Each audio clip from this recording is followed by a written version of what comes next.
আসসালামু আলাইকুম, welcome to my channel. আজকে আমি আপনাদের সাথে আমার তৈরি করা বঙ্কিমচন্দ্র চট্টোপাধ্যায় নিয়ে নোটটি শেয়ার করব। খুবই গুরুত্বপূর্ণ। এখানে আমি গুরুত্বপূর্ণ পয়েন্টগুলো সব একসাথে নোট করেছি। আশা করি আপনাদের চাকরির এই জার্নিতে আমার এই নোটটি সহায়ক হবে। এরকম আরও ভিডিও পেতে অবশ্যই আমার চ্যানেলটিকে লাইক ও সাবস্ক্রাইব করে রাখবেন। তো বঙ্কিমচন্দ্র চট্টোপাধ্যায়, যাকে আমরা বলি সাহিত্য সম্রাট, তিনি জন্মগ্রহণ করেন 1838 সালে 24 পরগনার কাঁঠালপাড়া গ্রামে। তার সাথে মৃত্যুটাও জেনে নিই 1894 সালে। ম্যাজিস্ট্রেট পদ থেকে অবসর গ্রহণ করে 1891 সাল। বিভিন্ন চাকরির পরীক্ষাতে এই প্রশ্নগুলো দেয়। তার পিতা ছিলেন যাদবচন্দ্র চট্টোপাধ্যায়, তিনিও ছিলেন একজন ম্যাজিস্ট্রেট। আর তার ভাই ছিলেন যাকে আমরা সবাই চিনি, যার অনেকগুলো গ্রন্থই আমরা পড়েছি, সঞ্জীবচন্দ্র চট্টোপাধ্যায়, যিনি ভ্রমণ কাহিনী জনক, পালামোর জন্য শিক্ষা, ভারতবর্ষের প্রথম গ্রাজুয়েট ছিলেন তিনি, আইনে ডিগ্রি অর্জন করেছিলেন তিনি 2টি বিবাহ করেছিলেন। ছদ্মনাম তার কমলাকান্ত। তিনি বাংলা উপন্যাসের জনক, প্রথম আধুনিক বাংলা ঔপন্যাসিক হিসেবে গণ্য করা হয়। সাহিত্যের রস আচ্ছাদনকারীদের কাছ থেকে তিনি উপাধি লাভ করেন সাহিত্য সম্রাট। তার পরিচিতি ছিল সাহিত্য সম্রাট, বাংলার স্কট, উপন্যাসের জনক, প্রথম সার্থক ঔপন্যাসিক, ঋষি। হিন্দু ধর্মের লোকেরা তাকে ঋষি বলে ডাকতেন। নীতিবাদী, সার্থক, রম্য লেখক, রায় বাহাদুর। তার সাহিত্যের বৈশিষ্ট্য ছিল হিন্দু জাতীয়তাবাদ আর ধর্মপ্রচার। তার একটা পত্রিকা ছিল, সেটি হলো বঙ্গদর্শন, যেটা 1872 সালে। প্রথম কবিতা তার প্রকাশিত হয়েছিল সংবাদ প্রভাবক পত্রিকায়, যেটা ছিল ঈশ্বরচন্দ্র গুপ্তের। তার উপন্যাস হচ্ছে 2 প্রকার। উপন্যাস 2 ধরনের হয়, একটা হলো নভেলা বা বড় গল্প, আর একটা হলো রোম্যান্স। তার নভেলা বড় গল্পের মধ্যে ছিল 3টি উপন্যাস, রাধারানী, ইন্দিরা আর যুগলাঙ্গরী। এটা আমরা আর যে আইতে মনে রাখবো। আর রাধারানী, যেতে যুগলাঙ্গরী, আইতে ইন্দিরা। ঐতিহাসিক উপন্যাস ছিল 1টি, রাজসিংহ। মনস্তাত্ত্বিক উপন্যাস 1টি, রজনী। ত্রয়ী উপন্যাস আদেশ, আতে আনন্দমঠ, দেতে দেবী চৌধুরানী, উপেন্দ্র সত্যে সীতারাম। সামাজিক উপন্যাস ছিল 2টি, কমলাকান্তের উইল, বিষবৃক্ষ।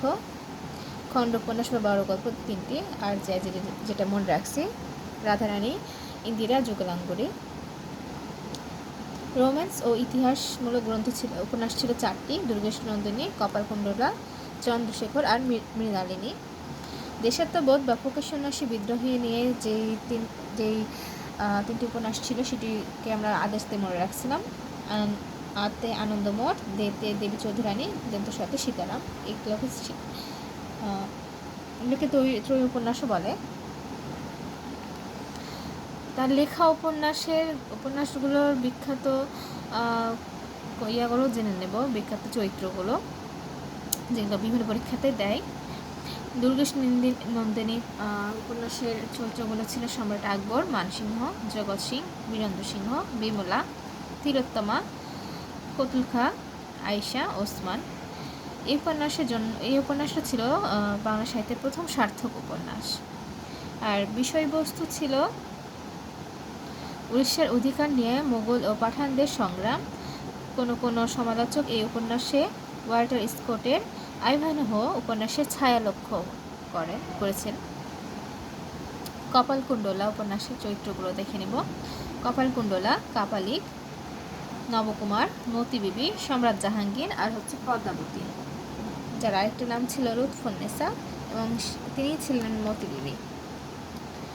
এই কপালকুণ্ডলা উপন্যাসটি তিনি উৎসর্গ করেছিলেন তার ভাই সঞ্জীবচন্দ্র চট্টোপাধ্যায়কে। নাট্যরূপ দেন ডক্টর গিরিশচন্দ্র ঘোষ ও অতুল কৃষ্ণ মিত্র।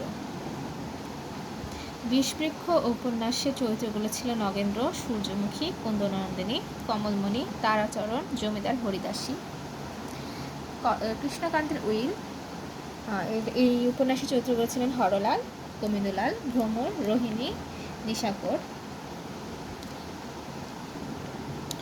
আনন্দমঠ উপন্যাসের চরিত্রগুলো ছিল মহাপুরুষ, সত্যানন্দ, ভবানন্দ, জীবনানন্দ, মহেন্দ্র, কল্যাণী, সুকুমারী, হেস্টিং, মির্জাফর। এই আনন্দমঠ উপন্যাসটা ছিল ফকির সন্ন্যাসী বিদ্রোহ, দুর্ভিক্ষ আন্দোলন। আর এই উপন্যাসে বন্দে মাতরম গানটি আসে। দেবী চৌধুরানী। এই উপন্যাসের চরিত্রগুলো ছিল প্রফুল্ল, ব্রজ, হরবল্লভ, দেবী সিং, ভবানী পাঠক, সাগর। সীতারাম উপন্যাসের চরিত্রগুলো ছিল সীতারাম রাজা, গঙ্গারাম, মুর্শিদ কুলি খাঁ, সম্রাট আওরঙ্গজেব আর হচ্ছে ফকিরগণ। মৃণালিনী উপন্যাসের চরিত্রগুলো ছিল হেমচন্দ্র, মৃণালিনী, পশুপতি, মনোরমা, বখতিয়ার খিলজি, মাধবাচার্য, মোহাম্মদ আলী। রাজসিংহ এটি একমাত্র ঐতিহাসিক উপন্যাস। এই চরিত্রগুলো দেখে নিন। আওরঙ্গজেব, চঞ্চল কুমারী, রাজসিংহ, রাজা বিক্রম সিংহ। রজনী উপন্যাসে ছিল শচীন্দ্র, লবঙ্গলতা, রামসদয়, হীরালাল, অমরনাথ। চন্দ্রশেখর উপন্যাসের ক্যারেক্টারগুলো ছিল শৈবালিনী, চন্দ্রশেখর, প্রতাপ, মীর কাসেম, দলিনী বেগম। রাধারানী উপন্যাসের চরিত্রগুলো ছিল রাধারানী রুক্মিণী কুমার রায়, যাকে রাজা দেবেন্দ্র নারায়ণ বলে। উপন্যাসে সখী বসন্ত কুমারী, কামাখ্যাবাবু। যুগলাঙ্গরী এই উপন্যাসের চরিত্রগুলো ধনদাস, হিরসময়ী, পুরন্দর, শচীসূদ, আনন্দস্বামী। ইন্দিরা উপন্যাসের চরিত্রগুলো হরমোহন, উপেন্দ্র, ব্রাহ্মণ, কৃষ্ণদাস, সুভাষিনী, ব্রাহ্মণবাবু। সব উপন্যাসগুলোই ছিল বঙ্গদর্শন পত্রিকায়। আর কপালকুণ্ডলা, যেটা 1866 সালে প্রকাশিত হয়, এই উপন্যাসের বিখ্যাত কিছু উক্তি দেখব। তুমি অধম, তাই বলিয়া আমি উত্তম হইব না কেন? প্রদীপ নিভাইয়া গেল।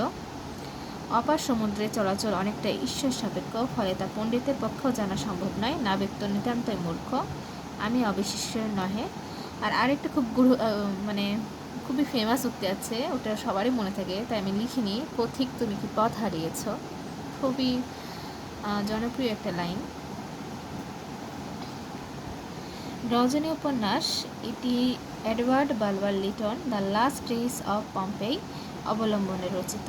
বিষবৃক্ষ মিডিয়াম এস নাইট দ্য পয়জন ট্রি এটি অবলম্বনে রচিত।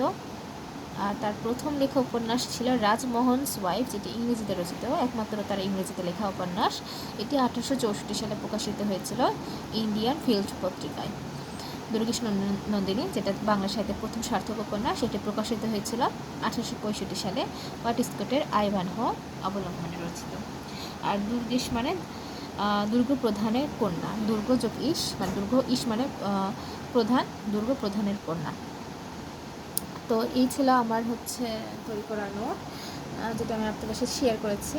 এরকম আরও বিভিন্ন ভিডিও পেতে অবশ্যই আমার চ্যানেলটি সাবস্ক্রাইব করে রাখবেন। আপনাদের যদি কোনো ভিডিও প্রয়োজন হয় অবশ্যই আমাদের কমেন্ট সেকশনে জানাবেন। আল্লাহ হাফিজ।